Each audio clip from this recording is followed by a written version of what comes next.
뉴스에 시작합니다. 저는 동정민입니다. 윤석열 대통령이 취임 후 가장 큰 폭으로 개각을 단행했습니다. 장관 6명을 교체했는데 6명 모두 총선 출마가 예정된 이들입니다.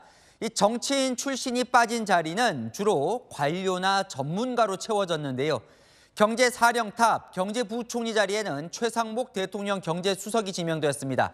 절반이 여성으로 지명됐습니다. 첫 소식 조영민 기자입니다. 윤석열 대통령이 6개 부처 장관들에 대한 개각을 단행했습니다. 추경호, 원희룡, 박민식, 이영 등 교체 대상 장관 모두가 총선 출마가 예정된 이들입니다. 정치인 장관이 빠지는 자리는 관료와 전문가 출신으로 채웠습니다. 신임 경제부총리 후보자에는 최상목 전 대통령 경제수석이, 국토교통부 장관에는 박상우 전 LH 사장이 지명됐습니다. 참전용사 가족인 강정애 전 숙명여대 총장이 국가보훈부 장관 후보자로 이름을 올렸고, 중소벤처기업부 장관에는 오영주 외교부 2차관이 지명됐습니다. 농림축산식품부와 해양수산부 장관에는 송미령 전 한국농촌경제연구원 부원장과 강도형 한국해양과학기술원장이 지명됐습니다. 대내 경제 여건이 녹록치 않은 상황에서 기획재정부 장관 후보자로 지명받게 되어 임중도원의 책임감을 느낍니다. 오늘 발표한 장관 후보자 6명 중 3명을 여성으로 지명해 기존보다 2명을 늘렸습니다. 원희룡 장관은 총선 행보에 시동을 걸었습니다. 당의 간판을 달고 가장 많은 선거를 치렀던 사람이기 때문에 그에 걸맞는 책임을 다할 것이고, 그 과정에서 어떠한 희생과 어려움이 따르더라도 거기에 대해서는 앞장서고 솔선수범해야 된다. 더불어민주당은 총선 출마자들이 도망친 자리를 채우는 도주 개각이라며 평가절하했습니다. 채널A 뉴스 조영문입니다. 이른바 관심이 높았던 이른바 윤석열 사단 이름은 오늘 빠져 있죠. 한동훈 법무부 장관은 연말쯤 따로 교체돼 총선에 나설 예정이고, 이 출마설이 나왔던 이복현 금융감독원장은 유임 남기로 했습니다. 이동관 위원장 후임, 방송통신위원장 후임에는 검사 출신 김홍일 국민권익위원장이 거론됩니다. 관심 가는 이들의 거취를 조아라 기자가 이어갑니다. 한동훈 법무부 장관은 이르면 이달 말 공직자 사퇴 기한인 내년 1월 11일 이전에 원포인트로 교체될 것이란 전망이 나옵니다. 대통령실 고위 관계자는 이번 개각 명단에는 빠졌지만 총선 차출은 기정사실화로 보면 된다고 말했습니다. 다른 여권 관계자는 이민청 설립을 비롯해 장관으로서 마무리할 일이 남은 것으로 안다고 말했습니다. 저에 대해서 여러 가지 의견들이 많으신 것 같은데요. 의견에 대해서 제가 평가할 필요는 없을 것 같습니다. 윤석열 사단으로 불리는 이복현 금융감독원장도 차출설이 끊이지 않았지만 유임으로 가닥이 잡혔습니다. 불법 공매도 금지, 은행 상생 등 금융 현안이 산적해 있기 때문입니다. 검찰 출신 인사들이 총선에서 부각되는 것을 최소화하겠다는 여권의 전략도 반영됐습니다. 대통령실 관계자는 검찰 핵심 관계자, 일명 검핵관을 앞세우면 총선 필패라는 인식이 팽배하다고 전했습니다. 방송통신위원장 후임은 이르면 이번 주 내에 발표할 전망입니다. 당초 정치적 논란이 적은 이상인 방통위 부위원장이 유력 검토됐지만 본인이 고사한 것으로 확인됐습니다. 대신 대검 중수부장 출신으로 윤 대통령의 검찰 선배인 김홍일 국민권익위원장이 후보로 거론되고 있습니다. 채널A 뉴스 조아라입니다.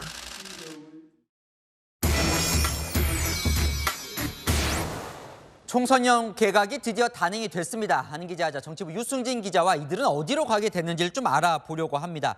자, 오늘 바뀐 장관 6명이 모두 총선에 이제 출마를 하려고 하는 것 같은데요. 네. 앞에 수석도 나간 사람 있잖아요. 합치면 꽤 되는 거예요. 네, 맞습니다. 일단 총선 출마를 준비하는 장관들은 거의 다 나왔습니다. 모두 6명인데요. 출마하려는 곳은 상당수가 수도권입니다. 대구에 지역구가 있는 추경호 부총리와 고향에서 출마를 준비하는 강승규 전 수석, 조승환 해수부 장관, 정황근 농식품부 장관 정도를 빼면요, 모두 수도권 출마가 예상되고 있습니다. 아직 안 나온 장관 한 명 있죠. 한동훈 법무부 장관도 지역구에 출마를 한다면 수도권이 유력하고요. 차관 가운데 인지도가 높은 장미란 문체부 2차관도 수도권 출마가 유력합니다. 용산과 여의도에서 이름 좀 알렸다 하는 장관들, 수석들 수도권으로 가서 바람 좀 넣으라는 거겠죠. 수도권 어디를 가라는지 좀 알아보려고 해요. 공은 이제 국민의힘으로 넘어왔습니다. 구체적인 출마 지역들이 좀 나와요? 일단 당은요, 대중 인지도가 높은 이들로 붐업 효과를 노려보겠다 이런 생각을 갖고 있습니다. 다만 한꺼번에 하지는 않고요, 순차적으로 분위기를 길게 가져가겠다는 건데요. 오늘 원희룡 국토부 장관이 개각 대상에 포함돼 먼저 출격을 했죠. 가장 센 상대 이재명 민주당 대표와의 맞대결은 여전히 살아있는 카드이고요. 경기 고양 출마도 거론되고 있습니다. 며칠 뒤 차관급 개각에는요, 장미란 문체부 2차관이 포함될 가능성이 있는데요. 경기 오산에서 안민석 민주당 의원과 맞붙거나 장미란 체육관이 있는 경기 고양도 후보지로 거론됩니다. 연말쯤 한동훈 장관까지 차출이 되면 원희룡, 장미란, 한동훈 카드로 연말 연초 분위기를 끌고 갈 수 있다 이렇게 보는 거죠. 다만 일찍 출마 지역을 확정하기보다는요, 후보지 여러 곳을 열어두고 최대한 분위기를 끌어올리는 전략을 쓸 것으로 보입니다. 자, 그런데 이 장관들 출마지 정하는 과정에서 이 물밑 경쟁도 치열하다면서요? 네, 맞습니다. 본인들이 나가고 싶은 지역구가 있고 또 당이 출마를 원하는 지역구가 있기 때문에 이게 다른 경우가 있거든요. 물밑 경쟁이 그래서 치열합니다. 대표적인 곳이 경기 성남 분당을 지역입니다. 김은혜 전 대통령 홍보수석과 박민식 국가보훈부 장관이 모두 이곳을 점 찍어두고 있는데요. 두 사람 모두 연고를 주장하면서 물러서지 않고 있는데 당에서는 두 사람이 경선에서 맞붙는 모습은 도움이 안 된다고 보고 있습니다. 센 사람 둘이 붙으니 아직 교통 정리가 안 되고 있는데요. 그래서 당내 우려도 커지고 있습니다. 두 분이 마음을 좀 빨리 바꿔야 되는데 바꾸지 않고 계속해서 분당을을 고집을 하면요, 이거는 분당을뿐만 아니라 정말 이 국민의힘의 시한폭탄입니다. 네, 국민의힘 관계자도요, 채널A와의 통화에서 분당은 갈 사람 손들라고 하면 트럭 몇 대는 나오는 곳이라며 장관과 수석으로 인지도를 쌓았으면 더 어려운 곳에 가는 게 당연하다 이렇게 쓴소리를 했습니다. 네, 참 복잡하군요. 자, 민주당은 오늘 개각에 대해서 어떻게 평가를 해요? 한마디로 도주 개각이다 이렇게 쏘아붙였거든요. 총선 출마자들이 도망친 자리를 채우기 위한 개각이라면서 대통령에게 화살을 돌렸습니다. 자신의 친이들로 총선에 내보내겠다고 판을 깔아준 꼴 아닙니까? 윤석열 대통령은 민생 경제로 고통받는 국민을 지키는 것보다 국회를 자신의 아바타들로 채우는 것이 더 중요합니까? 야권에서는 후임 장관이 임명되기 전까지는 공직에 있어야 할 텐데 공무원 신분으로 본인 총선 행보를 하는 게 적절하냐 이런 지적도 나오고 있습니다. 그런데 애초 개각이 한 10개 부처 안팎 이야기 나왔었는데 6개 발표됐거든요. 좀 적어진 겁니까? 아닙니다. 아직 교체될 자리가 조금 더 남아 있습니다. 앞서 말씀드린 이 한동훈 법무부 장관 말고도요, 산업부, 외교부가 교체 대상으로 거론되고 있습니다. 박문규 산업부 장관의 경우에는요, 임명된 지 3개월도 채 안 됐고 본인도 유임을 원하지만 당에서 수도권 출마를 요청하고 있어서 유동적입니다. 또 박진 외교부 장관도요, 교체는 사실상 확정이 됐는데 후임이 유동적입니다. 조태용 국가안보실장이 또 후임 국정원장으로 유력하게 검토가 되고 있어서요. 안보실장, 국정원장, 외교장관 인선이 다 엮여 있거든요. 외교안보 라인이 싹 바뀔 가능성도 있습니다. 이 부분도 지켜봐야겠군요. 네, 자, 안 기자, 유승진 기자와 살펴봤습니다. 이상민 의원은 민주당에 탈당계를 제출했습니다. 당내에서는 먹던 우물에 침을 뱉었다며 맹비난이 이어졌고 반대로 국민의힘은 환영한다며 러브콜을 보냈습니다. 이달 중 결단을 예고한 민주당 원칙과 상식은 이낙연, 김부겸 전 총리 등과 접점을 늘리고 있습니다. 최수연 기자입니다. 민주당은 5선 중진인 이상민 의원의 탈당에 명분 없는 탈당이라며 비판을 쏟아냈습니다.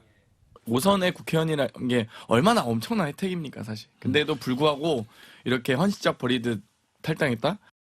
국회의장이 되려 당과 동지들을 팔았다, 꿈 깨시라는 등의 원색적인 비난도 이어졌습니다. 반면 국민의힘은 이 의원 지역구인 대전 유성을 당협위원장을 비워둔 채 이 의원의 러브콜을 보냈습니다.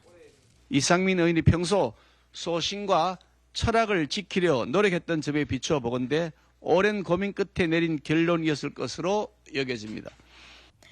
이상민 의원은 채널A와의 통화에서 조만간 이낙연 전 대표와 만날 예정이라며 향후 거취는 더 숙고할 것이라고 열어놨습니다. 의장이 될 욕심만 있다면 당에 그냥 조용히 온실 속에서 있는 게 낫지 뭐하러 당 밖에 나가겠어요. 어느 정치 세력과 손을 맞잡아서 할 것이냐 이거를 결정하는 데는 좀 더 진행 상황을 좀 살펴보고. 비명계의 움직임은 빨라지고 있습니다.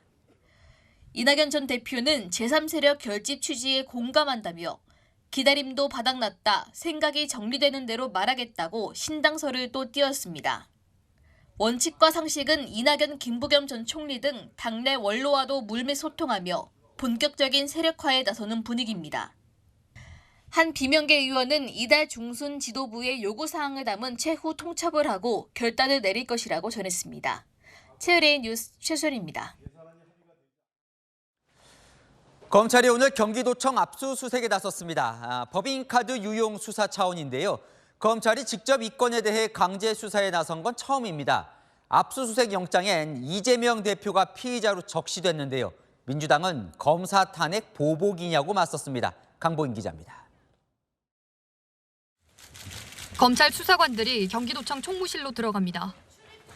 오늘 오전 9시부터 이재명 더불어민주당 대표의 법인카드 유용 의혹과 관련 경기도청 등 10여 곳에 대한 압수수색에 나선 겁니다. 법인카드가 사적으로 쓰여진 것으로 알려진 식당 등도 포함됐습니다. 휴대전화, 컴퓨터 등의 데이터를 복구하기 위한 포렌식 팀도 동시에 투입됐습니다. 앞서 지난 10월 법원은 경기도청 등에 대한 검찰의 압수수색 영장 청구를 두고 임의 제출로 자료 확보가 가능하다며 기각했습니다. 그러나 이번 두 번째 영장 청구 땐 달랐습니다. 부서간 예산 전용 의혹이 있는 사건 관계자들의 휴대전화 등에 대한 압수수색이 필요하다는 검찰 의견을 받아들여준 겁니다. 김혜경 씨의 비서 배모 씨는 법인카드 부정 사용을 통해 공직선거법상 기부행위금지 위반 등으로 기소돼 이미 1심에서 유죄가 선고된 상황. 당시 김 씨에 대해선 기소하지 않고 수사를 이어오던 검찰은 오늘 처음 대대적인 압수수색에 나서며 강제 수사에 착수했습니다. 특히 오늘 압수수색 영장은 이재명 대표도 업무상 배임 혐의의 피의자로 적시했습니다. 법카 사용한 모든 부분을 공무원들이 자의적으로 할 수가 없습니다. 본인이 승인하고 피드백을 줬기 때문에 이 모든 거에 대한 몸통은 이재명이고. 민주당 경기도당은 수원지검의 도를 넘은 경기도청 압수수색이 재개되고 있다며 시점상 이정섭, 손준성 검사 탄핵에 대한 보복이 의심된다고 비판했습니다. 채널A 뉴스 강보인입니다.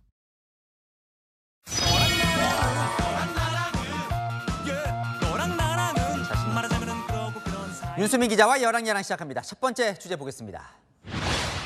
이재명 대표를 못 만난 사람은 누굴까요? 네, 박형준 부산시장입니다. 네, 박 시장 오늘 상경의 여의도 국회로 왔는데요. 이재명 대표와 면담을 시도했지만 만나지 못했습니다.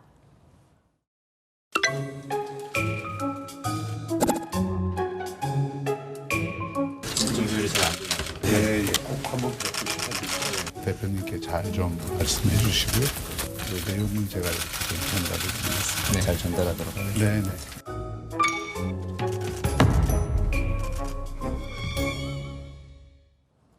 뭐 때문에 이 대표 찾아가서 서한까지 전달을 한 걸까요? 네, 현재 서울에 있는 이 산업은행 본점을 이 부산으로 이전하는데 야당의 협조를 구하기 위해서입니다. 이 산업은행법 개정안이 처리되어야 이전할 수 있는데 민주당이 적극적이지 않거든요. 반면 박 시장 엑스포 유치도 실패한 터라 마음은 더 급할 수밖에 없겠죠. 엑스포 유치 실패 이후로 부산 시민들이 여러 가지 걱정이 많습니다. 민주당의 가치하고도 딱 맞는 일이고 앞으로 지역균형 발전을 정책을 피는 데 있어서 시금석이 될 만한 일이기 때문에. 글쎄요, 민주당은 왜 적극적으로 나서진 않는 거예요? 네, 이 산업은행 부산 이전이 윤 대통령의 대선 공약이자 국정 과제이기도 하죠. 산업은행의 부산 이전을 조속하게 추진해 주시기를 당부드립니다. 부산 시민과 우리 경남 도민들과의 약속 반드시 지킬 것입니다.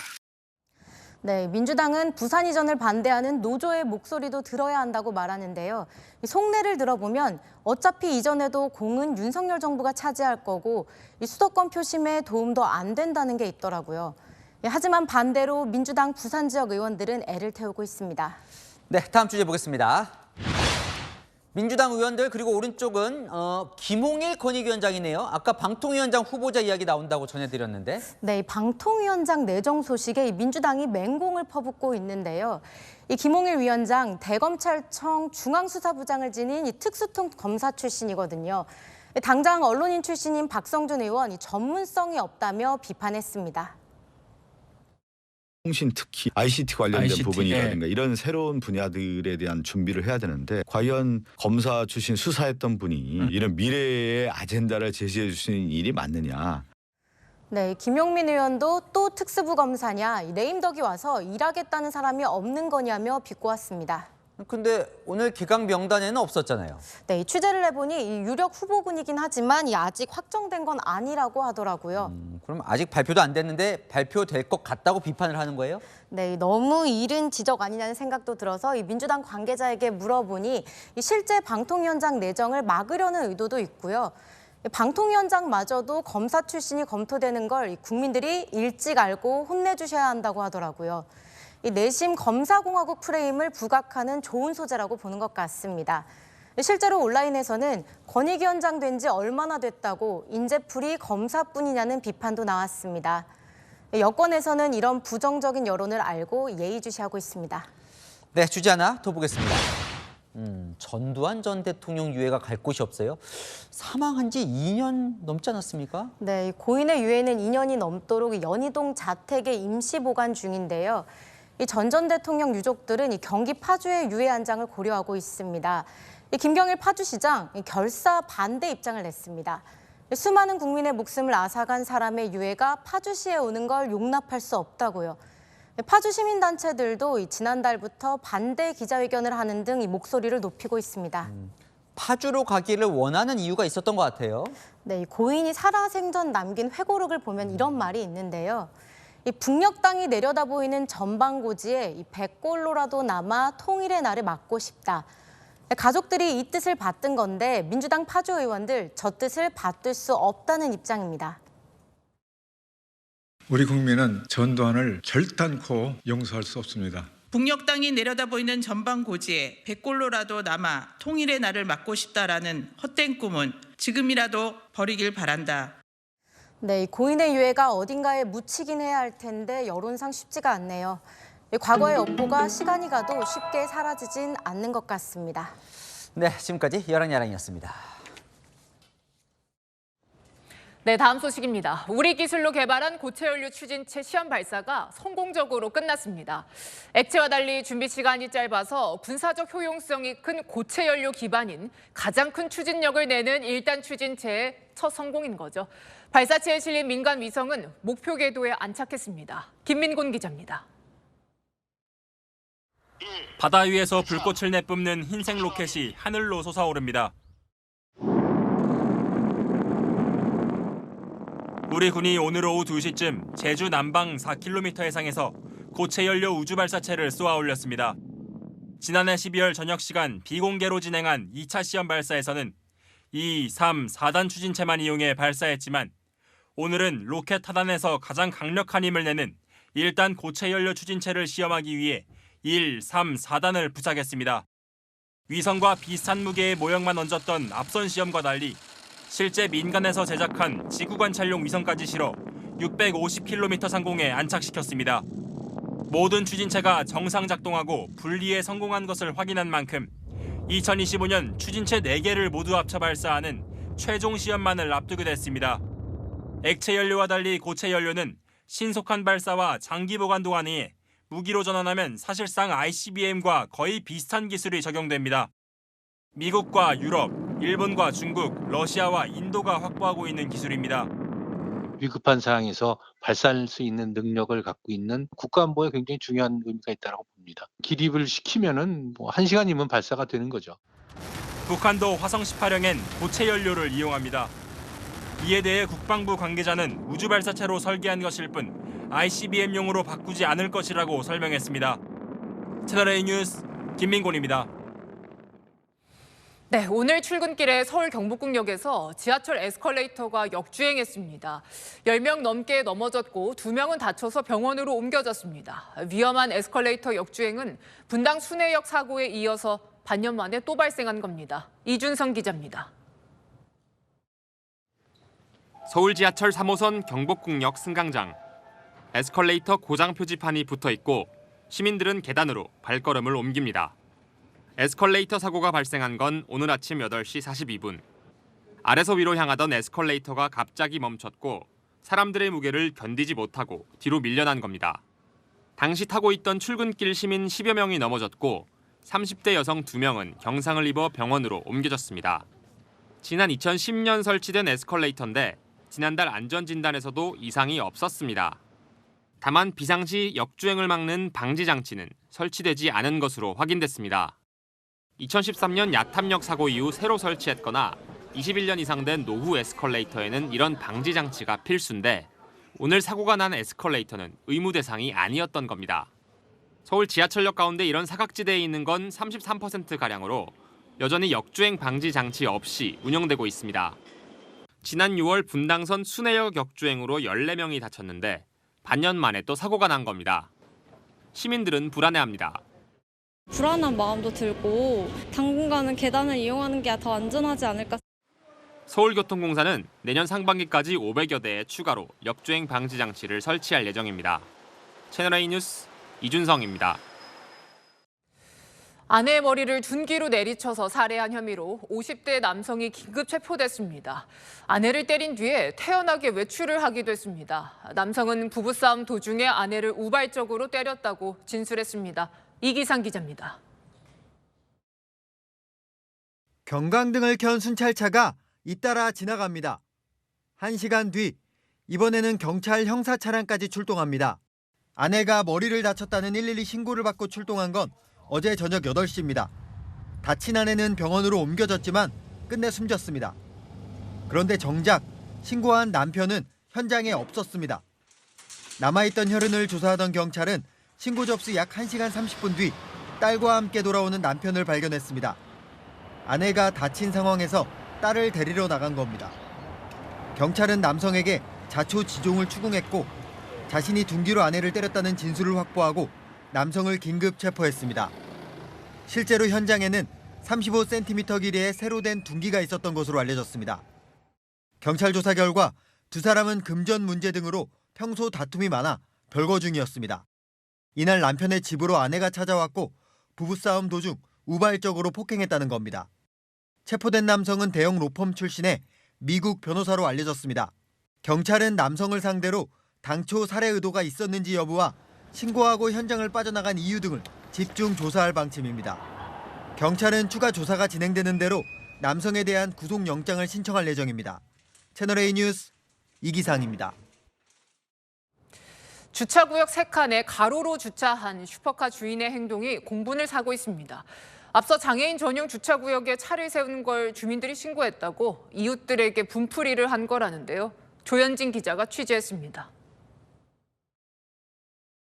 3억 원대 슈퍼카 한 대가 주차구역 3칸을 차지한 채 가로주차돼 있습니다. 차량 안에는 주차 공간이 부족하다는 불평과 함께 오전 9시까진 장애인 주차장에 주차해도 된다면서 주차 위반 신고를 30건 당했다는 원망이 담겼습니다. 그동안 주차난 때문에 장애인 주차구역에 주차를 해오다가 주민들의 신고로 수백만 원의 과태료를 물게 되자 그 보복으로 가로주차를 한 겁니다. 주차구역은 법적으로 정해진 곳이어서 위반 사항을 어느 누구라도 사진을 찍어서 신고를 하시면 과태료를 부과할 수밖에 없어요. 해당 차주는 전날 관리사무소를 항의 방문해 장애인 구역 주차를 허용했던 것 아니냐고 따져 물은 것으로 알려졌습니다. 하지만 이중주차 허용을 잘못 이해했던 것으로 전해졌습니다. 주차 상황이 좀 빡빡한 상황에서 그 사이 분명히 주차를 하셨어야 되는 조금 불편하신 분들이 당연히 불편을 겪으셨을 거거든요. 장애인 주차구역과 달리 아파트 일반 주차구역의 경우 방해를 받더라도 과태료 처분은 받지 않습니다. 하지만 아파트 측은 주차 방해가 지속될 경우 법적인 부분도 검토하겠다는 겁니다. 장애인 주차구역은 고발할 수밖에 없는 그런 사안이고 일반 주차면으로 하는 거는 사실 고의로 의도적으로 했다면 관리사무소 업무방해죄로 고발할 수도 있겠죠. 해당 차주는 만 하루에 걸친 가로주차 시위 끝에 현재는 차량을 제 위치에 주차해 놓았습니다. 채널A 뉴스 조현진입니다. SUV 차량이 신호를 기다리고 있던 오토바이와 택시를 잇따라 들이받았습니다. 사고를 낸 운전자는 만취 상태였습니다. 강경모 기자가 취재했습니다. 손님을 태우고 주행 중이던 택시가 횡단보도 앞에 멈춰섭니다. 잠시 후 배달 오토바이가 택시 앞에 서서 신호를 기다립니다. 그런데 갑자기 맞은편에서 오는 흰색 SUV 차량이 오토바이와 택시를 연이어 들이받습니다. 사고 충격에 택시 승객은 천장에 머리를 심하게 부딪힙니다. 택시는 인도로 밀려나가고 SUV 차량도 크게 회전해버립니다. 자주포나 이게 전차 이런 포 쏘는 소리보다 더 크게 들리셨다고 그러더라고요. 이거는 무조건 사망사고다라고 하더라고요. 사고가 난 건 어제 새벽 0시쯤. 사고 충격에 택시 운전석에는 이렇게 에어백이 터졌는데요. 앞부분도 형체를 알아볼 수 없을 정도로 심하게 부서졌습니다. 이 사고로 오토바이 기사 등 3명이 다쳐 치료를 받고 있습니다. 승객분은 지금 못 걸으시는 걸로 알고요. 머리가 일단 제일 안 좋으셔서. SUV 차량 운전자인 40대 남성의 혈중 알코올 농도는 면허 취소 수치에 해당하는 0.154%였습니다. 31년 경력의 아버지를 따라 택시기사가 된 아들은 음주운전 근절을 위해 처벌을 강화해야 한다고 강조합니다. 이게 누군가의 가정을 한순간에 파탄낼 수 있는 거거든요. 음주단속을 강화해서 근절을 시키고 법도 좀 강화했으면 좋겠어요. 채널A 뉴스 강경모입니다. 주머니에 있던 휴대전화가 뜨거워지더니 연기까지 난다면 얼마나 놀랄까요? 한 고등학생의 아이폰에서 연기가 펄펄 나와서 수업 도중에 학생들이 긴급 대피했습니다. 배유미 기자입니다. 휴대전화에서 하얀 연기가 뿜어져 나옵니다. 액정엔 노란색 그을음이 번져갑니다.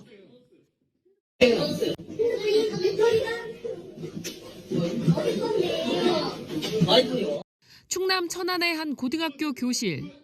피해 학생은 주머니에 있던 아이폰 13 모델이 갑자기 뜨거워졌고 놀라 꺼내보니 벌어진 휴대전화 틈 사이에서 연기가 났다고 전했습니다.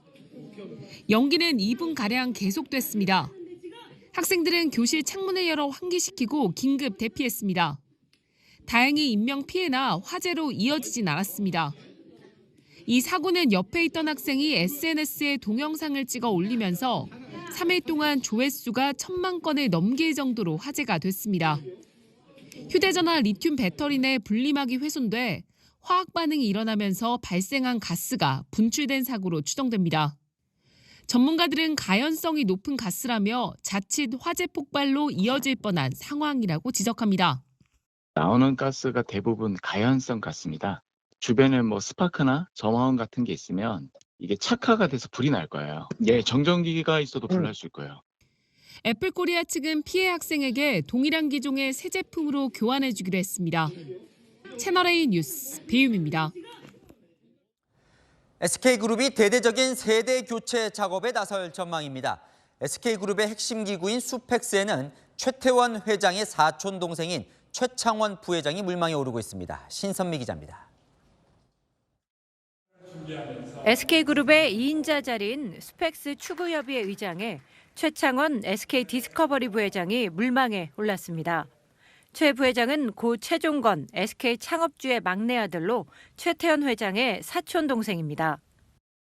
사명감을 가지고 최선의 노력을 다해서 국민들이 안심하실 수 있는 그런 제품을 개발하고 생산하고 또 유통할 수 있도록. 수펙스 추구협의회는 계열사 간 협의와 조율을 담당하는 기구입니다. 최 부회장이 수펙스 의장에 오를 경우 SK그룹의 형제 경영이 사촌 경영으로 계승된다는 데 의미가 있습니다. 일각에선 최태원 회장의 자녀들이 아직 어려 친동생인 최재원 수석부회장과 함께 사촌 동생을 승계 후보로 염두에 둔 것이란 해석도 나옵니다. SK 측은 최 부회장의 경영 능력과 경험을 높이 산 것으로 보인다며 선을 그었습니다. 자리의 무게감 때문에 최 부회장은 수락 여부를 고심 중인 것으로 전해집니다. 최근 최태원 회장은 경영진들 앞에서 급격한 대내 환경 변화로 빠르게 확실히 변화하지 않으면 생존할 수 없다고 강조했습니다. 오는 7일 임원 인사를 앞두고 박정호 SK 하이닉스 부회장 등 부회장단 4명 교체도 유력한 것으로 알려졌습니다. 2016년 주요 계열사 대표직에 오른 현 부회장단은 7년간 배터리, 바이오, 반도체를 미래 신성장 분야로 키우며 그룹을 재계 2위로 끌어올리는 데 기여했습니다. 다만 재계 관계자는 부회장단 4명이 동반 퇴진할지 이 중 일부만 교체할지는 아직 알 수 없다고 전했습니다. 채널A 뉴스 신선미입니다. 금값과 비트코인 가격이 폭등하고 있습니다. 둘 다 올해 사상 최고치인데요. 이 미국의 금리 인하가 임박했다는 전망 속에 이 자산 시장이 요동치고 있습니다. 정현우 기자가 보도합니다. 국제 금값이 3년 4개월 만에 사상 최고치를 갈아치웠습니다. 오늘 아시아 거래에서 장중 한때 온스당 2,135.39달러를 기록했습니다. 가상화폐 비트코인도 3% 이상 급등하면서 4만 달러를 돌파했습니다. 지난해 5월 테라 사태로 26,700달러 선까지 급락했다가 다시 회복한 겁니다. 자산 시장이 출렁인 건 제롬 파월 미 연준 의장의 발언 때문이었습니다. The strong actions that we've taken have moved our policy rate up and well into restrictive territory, by which we mean that tight monetary policy is putting downward pressure on economic activity and inflation. 시장에선 이 발언이 조만간 금리 인하를 시사하는 것으로 해석했습니다. 계속해서 금리 자체는 동결하고 있고 실물 경기 상황과 물가 상황이 비교적 안정화되고 있어서 이러한 부분들이 자산 가격 변동에 반영된 것으로 보입니다. 금은 안전자산이지만 이자가 없어 금리가 낮아지면 선호도가 올라갑니다. 금리가 떨어지면 위험자산으로도 자본이 이동하는데 비트코인 시세가 뛴 것도 이 같은 맥락에서입니다. 다만 전문가들은 자산 시장의 변동성이 여전히 큰 만큼 섣부른 투자는 위험할 수 있다고 지적합니다. 채널A 뉴스 정현우입니다. 국내 기업의 근로자들 희망퇴직 한파로 더 추운 겨울을 보내고 있습니다. 유통, 식품, 화장품 등 이 내수에 의존하는 국내 기업들의 감원 칼바람이 불고 있는데요. 30대 직원이 희망퇴직 대상이 될 정도로 상황이 좋지가 않습니다. 김승희 기자가 취재했습니다. 롯데마트가 지난달 29일부터 희망퇴직을 받기 시작했습니다. 대상은 같은 직급에 10년 이상 머무른 직원들입니다. 롯데마트의 희망퇴직은 2년 만인데요. 지난 2021년에도 2차례 희망퇴직을 통해 직원 200여 명이 회사를 나갔습니다. 롯데시네마 등이 속한 롯데컬처웍스도 오늘까지 전사적인 희망퇴직을 받습니다. 코로나19 이후 소비가 온라인 중심으로 바뀌자 사업 구조 전반을 재정비하는 차원입니다.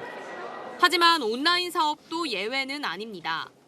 전자상거래업체 11번가는 5년 이상 근무한 35세 이상 직원을 대상으로 희망퇴직을 받고 있습니다. 지난해에만 1,500억 원대의 영업 손실에 허덕이다 처음으로 희망퇴직 카드를 꺼내든 겁니다. 18년 만에 역성장한 LG 생활건강도 지난 6월 창사 이래 첫 희망퇴직을 진행했고 비슷한 시기 아모레퍼시픽과 메일유업도 희망퇴직을 피해가지 못했습니다. 내수시장 침체가 장기화되며 경영 조건이 악화됐기 때문입니다. 실제로 한국은행이 전망한 올해 민간 소비 증가율은 1.9%로 코로나19로 소비가 위축됐던 2020년 이후 가장 낮습니다. 굉장히 이제 타이트한 경영을 하겠다. 그런 측면도 강하게 있어서 대량으로 줄여야 되기 때문에 일반적으로 이제 얘기하는 그런 이제 중고령층 퇴직이 아니고 젊은이들도 대상이 된다는 거죠. 좀처럼 살아나지 않는 경기에 내수 기업들이 혹독한 겨울을 보내고 있습니다. 채널A 뉴스 김승희입니다. 자, 신길 온천역. 역 이름만 보면 따뜻한 온천이 있을 것만 같죠? 하지만 이곳엔 온천이 없습니다. 헷갈리는 승객들을 위해 온천 없음 이런 표지판까지 붙었는데요. 법원은 영명을 바꿔도 된다고 판단했습니다. 자세한 내용 남영주 기자가 보도합니다. 경기 안산시 빈 공터 앞에 위치한 신길 온천역. 20년 넘게 사용된 이름과 달리 근처엔 온천 자체가 없습니다. 1980년대 역 인근에 온천수가 발견돼 이런 이름이 붙여졌지만 실제 온천 개발은 무산됐기 때문입니다. 처음 오는 사람들이 온천이 있느냐고 질문하는 사람 내가 여럿이 봤어요. 신길 온천역이라 하니까 온천이 당연히 있는 줄 알고. 역사 안에는 승객들이 헷갈리지 않도록 이렇게 온천이 없다는 안내문까지 붙었습니다. 혼란이 커지자 안산시는 능길역으로 역명을 바꾸기로 했습니다. 하지만 온천 발견자 후손과 인근 주민 등 12명은 소송을 걸며 역명 변경에 제동을 걸었습니다. 하지만 법원은 오늘 2년 만에 소를 각하했습니다. 재판부는 소송 자격 자체가 없다고 봤습니다. 역명을 바꾸면 온천 홍보 효과나 아파트 이름에 적힌 역세권 프리미엄이 사라지지만 직접적인 이익 침해가 아니라는 겁니다. 이런 논란이 벌어진 곳은 과거에도 있었습니다. 서울 지하철 4호선 미아 삼거리역은 고가차도 철거로 사거리가 되자 역명도 미아 사거리로 바꿨습니다. 과거 성북역이던 광운대역도 마찬가지입니다. 행정구역이 성북구에서 도봉구, 노원구로 차례로 바뀌었는데 노원구에 있는 성북역으로 주민 혼란이 커지자 이름을 바꾼 겁니다. 아예 법정으로 가기도 합니다. 2016년 한국기독교총연합회 등은 특정 종교를 역명으로 쓰는 게 적절치 않다며 공은사역을 코엑스역으로 바꾸기 위해 가처분을 냈지만 법원에서 각하된 바 있습니다. 채널A 뉴스 남영주입니다. 오늘부터 심야에 서울 합정동에서 동대문까지 자율주행 버스가 달립니다. 해외로 눈을 돌려봐도 이 심야 자율주행 택시는 있어도 버스는 처음이라는데요. 자율주행이라지만 운전기사는 일단 있다고 하는데 저도 어떻게 생겼는지 궁금합니다. 김단비 기자와 함께 보시겠습니다. 한밤중 도심을 시원하게 내달리는 버스 안. 그런데 운전기사 손이 운전대에서 떨어져 있습니다. 서울시가 도입한 심야 자율주행 버스의 시운전 모습입니다. 오늘 밤 11시 30분부터는 정식 운행에 들어갑니다. 오전 5시 10분까지 심야 시간대에만 운영하는 이 심야 자율버스는 A21 노선으로 이름이 붙여졌습니다. 청계천과 청와대 주변에서 작은 셔틀버스로 낮 시간대 시범 운영을 해오다 이번에 정규 시내버스로 편성한 겁니다. 버스는 합정역에서 출발해 홍대, 신촌을 거쳐 광화문, 종로, 동대문역까지 9.8km에 달하는 구간을 왕복 운행합니다. 일반 시내버스처럼 구간 내 중앙차로 정류소 20곳에서 승하차할 수 있습니다. 오늘 밤부터 운행을 시작하는 심야 자율주행 버스는 일반 시내버스처럼 도착 정보를 화면에서 확인할 수 있습니다. 서울시는 내년 상반기까지는 무료로 운행한 뒤 이후 2,500원 수준의 요금을 책정할 계획입니다. 무료 운행 기간에도 교통카드를 태그하면 환승 할인을 받을 수 있습니다. 시민들은 걱정 반 기대 반입니다. 택시비가 너무나 인상이 많이 돼서 그게 도입된다 그러면은 아마 많은 시민들이 아마 다 좋아할 것 같고, 예, 그리고 또 부담이 좀 적으니까. 밤에 버스 타면 어떤데 한두 명씩 타는데 운전사도 없고 그러면 불안할 것 같아. 서울시는 내년에 청량리역까지 운행 구간을 3.4km 추가 연장하고 이후에는 시 외곽까지 확대해 나갈 계획입니다. 채널A 뉴스 김단비입니다. 네, 의류 수거함에 버리는 헌옷들. 그런데 재활용이 되는 옷은 극히 적다고 합니다. 이 옷들은 대부분 수출되는데 아프리카와 동남아시아 등지로 갑니다. 더운 곳에서 입을 수 없는 옷은 버려질 수밖에 없는 건데요. 현장 카메라 전민영 기자가 취재했습니다. 여기 있는 건 모두 의류 수거함에 버려진 옷들입니다. 새 옷 같은 겨울 점퍼도 있는데요. 보름 만에 쌓인 양만 500톤인데 이 옷들 모두 어디로 갈까요? 현장으로 가보겠습니다.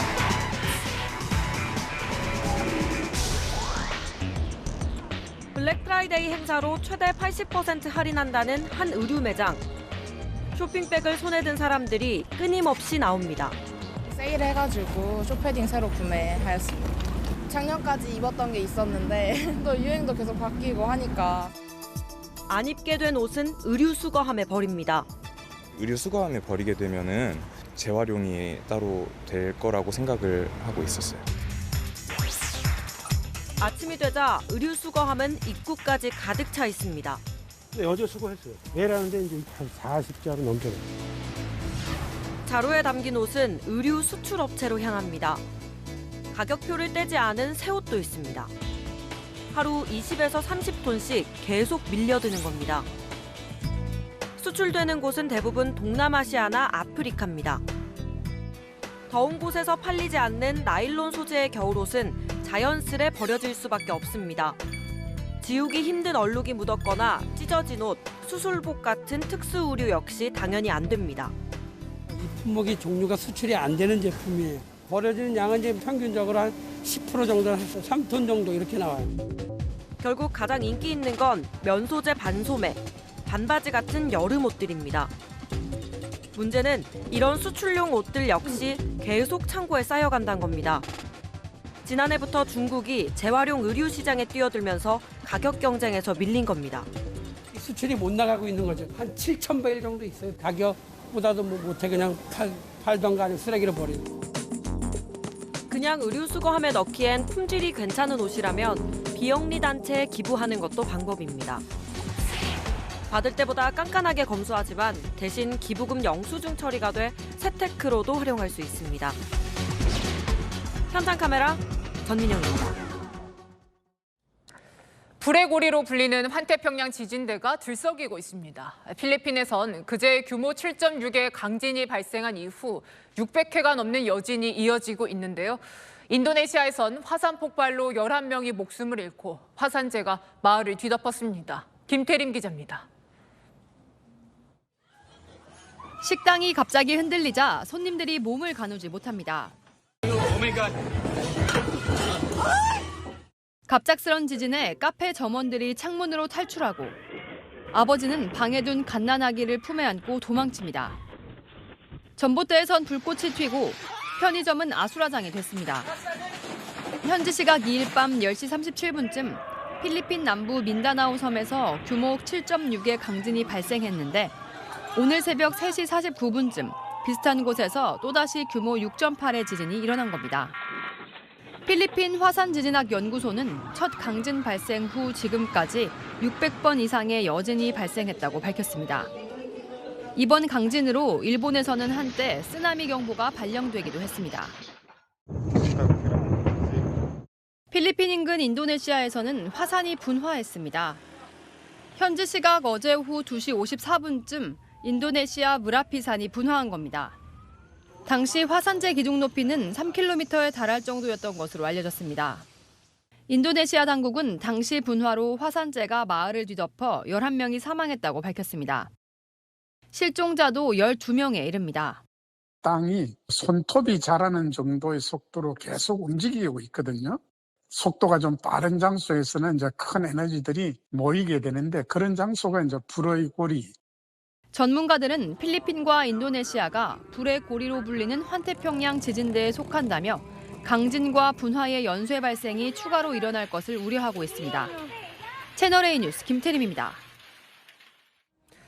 가자 지구의 북부 지역 대부분을 접수한 이스라엘군이 남부 지역에 지상군을 전격 투입했습니다.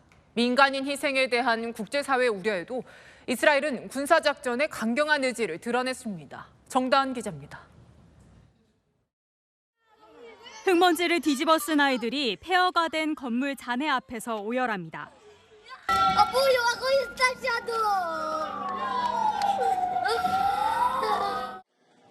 가자지구 북부뿐만 아니라 남북 한 유니스 지역도 폭격을 맞아 집들은 완전히 무너졌습니다.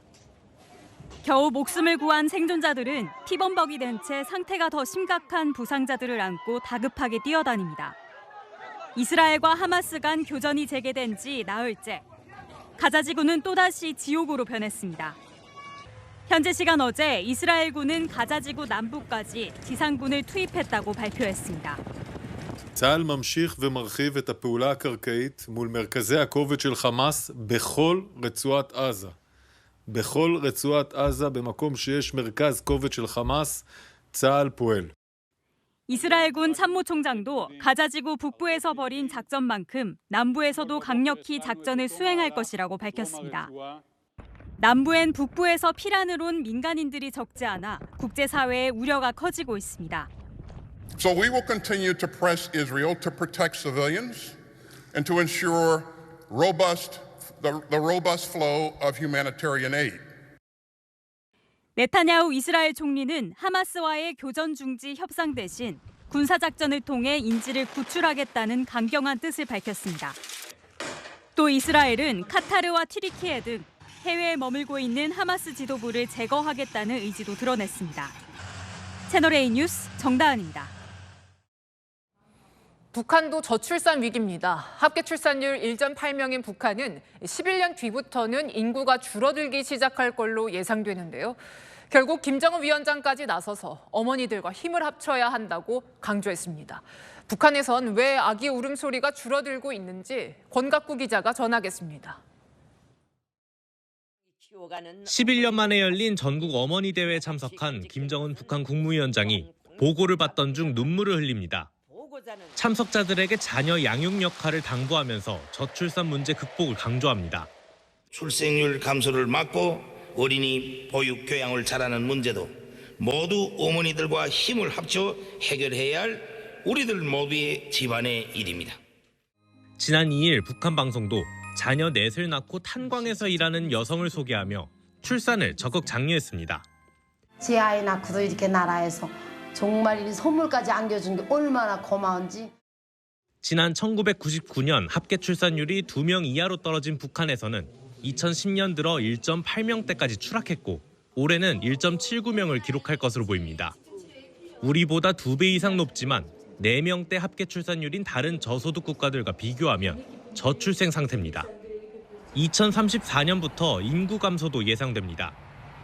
북한 전문가들은 생활고와 함께 여성의 경제활동이 활발해진 부분을 저출산 원인으로 꼽습니다. 남편 월급과 배급만으로 버틸 수 없어 여성까지 총동원에 나서면서 결혼과 출산을 기피하는 현상으로 이어진 겁니다.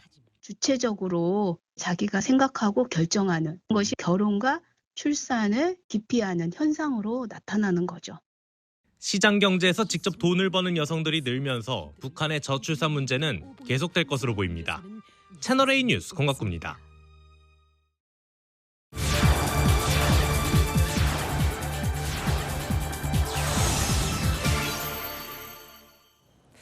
저출산 문제는 북한만의 문제가 아닙니다. 중국도 심각하죠. 그래서인지 애지중지 키운 아이들의 제멋대로 행동이 사회 문제가 되고 있습니다. 한때 소황제로 불렸던 아이들이 이제는 곰처럼 난폭한 아이가 됐다는 반성의 목소리까지 나오는데요. 세계를 가다 베이징에서 이윤상 특파원입니다. 중국 베이징 외곽에 있는 초등학교 앞. 오후 서너 시가 되자 차량들이 학교 주변에 몰립니다. 자녀를 데리러 온 부모의 차량들입니다. 주행 차량과 행인들까지 뒤섞이며 일대는 극심한 혼잡이 빚어집니다. 학구열 높기로 소문난 도심 중학교 앞은 부모들 차량이 도로 2개 차선도 모자라 갓길까지 점령했습니다. 퇴근 시간을 앞두고 학교 주변은 상습 정체 구간입니다. 퇴근길 차량과 학교와 부모들의 불법 주차 차량이 뒤엉켜 이곳 왕복 6차선 도로는 순식간에 교통 지옥이 됐습니다. 주변 사람들의 피해는 개의치 않습니다. 장수성의 한 대형마트에서는 진열된 상품을 바닥에 내동댕이 치는 아이의 모습이 논란이 됐습니다.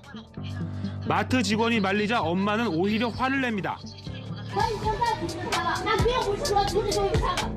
고속열차에서 앞좌석 승객의 머리를 치며 소란을 피우는 아이의 엄마는 승무원에게 지적하지 말라고 큰 소리를 칩니다. 곰처럼 난폭한 아이를 뜻하는 슝하이즈라는 말이 최근 중국인들 사이에서 회자되고 있습니다. 1980, 90년대 중국의 한 가구 한 자녀 정책으로 황제처럼 자란 소황제 세대에 이어 응석 수준을 넘어 다른 사람들에게 민폐를 끼치는 신세대를 슝하이즈라고 부릅니다. 호기심에 불장난을 하다가 대형 화재로 이어지고 맨홀에 폭죽을 집어넣어 행인을 다치게 한 슝하이즈와 부모는 지탄의 대상이 됐습니다. 应该去教育家长，要履行家庭教育职责。 1990년 2.51명에 달했던 중국의 합계 출산율은 지난해 1.09명까지 추락했고 출생아 수도 1000만 명 밑으로 처음 떨어졌습니다. 자녀도 귀한 데다가 이 자녀가 잘 되기를 바라는 부모의 욕심, 이런 것들이 서로 상승작용을. 중국 현지 매체들도 저출산 현상이 낳은 사회적 문제라며 이 같은 현상은 이들이 성인이 된 후에도 이어질 것이라고 우려하고 있습니다. 베이징에서 채널A 뉴스 이윤상입니다. 네, 15살 피겨 신동 신지아의 성장세가 무섭습니다. 2년 연속 쟁쟁한 선배들을 제치고 국가대표 선발전에서 우승했습니다. 다가오는 주니어 그랑프리 파이널에선 김연아 이후 18년 만에 금메달에 도전합니다. 정윤철 기자입니다. 차뿐 날아올라 3회전 점프를 성공시키는 신지아. 우아한 스핀과 섬세한 연기에 박수가 쏟아집니다. 15살 신지아는 2년 연속 언니들을 제치고 국가대표 1차 선발전 정상에 섰습니다. 연습한 걸 믿고 잘 끝낼 수 있어서 다행이라 생각하고요. 굉장히 행복해요. 7살 때 아이스링크에서 피겨를 접한 뒤 김연아처럼 되고 싶다며 선수의 꿈을 키운 신지아. 지난 시즌부터 주니어 국제대회에서 두각을 나타내며 포스트 김연아로 떠올랐습니다. 김연아 이후 17년 만에 주니어 그랑프리 파이널 메달을 목에 걸었고 올 시즌 또 2차례 그랑프리 우승을 차지했습니다. 3회전 과제에서 모두 가산점을 챙길 정도로 안정적인 점프. 그리고 어린 나이답지 않은 기술과 예술성이 강점입니다. 기량은 국내 성인 선수를 넘어선 신지아. 하지만 국제대회에선 계속 주니어로 활동해야 합니다. 나이 제한 규정에 따라 2026년부터 시니어 무대를 뛸 수 있습니다. 많이 아쉽긴 하지만 시니어 올라가기 전까지 제 실력을 더 잘 다져서 시니어에서 더 좋은 무대 보여드릴 수 있을 거라 생각하고요. 신지아는 사흘 뒤 베이징에서 개막하는 주니어 그랑프리 파이널에 참가하기 위해 오늘 출국했습니다. 이번 파이널도 굉장히 기대가 되고요. 긴장이 되더라도 그냥 제 할 거 생각하면서 긴장을 이겨보도록 노력하겠습니다. 신지아는 김연아 이후 18년 만에 금메달에 도전합니다. 채널A 뉴스 정희철입니다. 오늘 낮부터 기온이 큰 폭으로 올랐습니다. 전국 대부분이 내일 아침 영상권으로 시작하겠고요. 낮 기온은 더 올라서 다소 온화한 겨울 날씨가 예상됩니다. 내일 중부지방은 종일 흐린 가운데 남부는 구름만 많겠습니다. 아침에는 안개가 끼면서 시야가 다소 답답하실 수 있겠고요.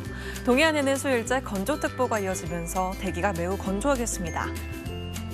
내일 아침 기온은 서울이 2도, 대구 1도로 오늘보다 2에서 4도 더 오르겠습니다. 한낮에는 서울이 11도, 광주 14도, 부산 16도로 남부지방은 15도 안팎의 기온을 보이겠고요. 전국의 아침과 낮에 기온차가 크겠습니다. 모레인 수요일에는 전국 곳곳에 비가 내리는데요. 비가 내리는 지역에서는 돌풍과 함께 천둥, 번개가 치는 곳도 있겠습니다. 날씨였습니다. 임중도원 경제사령탑에 오른 최상목 후보자가 오늘 밝힌 소감입니다. 책임은 무거운데 갈 길은 멀다는 뜻인데요. 경제 춥습니다. 30대 사원까지 희망퇴직 대상이 될 정도로요. 오늘 바뀐 경제라인 장관들 모두 한결같이 어깨가 무겁다면서 책임감을 강조하던데요. 오늘 지명된 한 후보자의 말로 마침표 찍겠습니다. 온몸 바칠 것, 이 약속 꼭 지키기 바랍니다. 뉴스에 마칩니다. 감사합니다.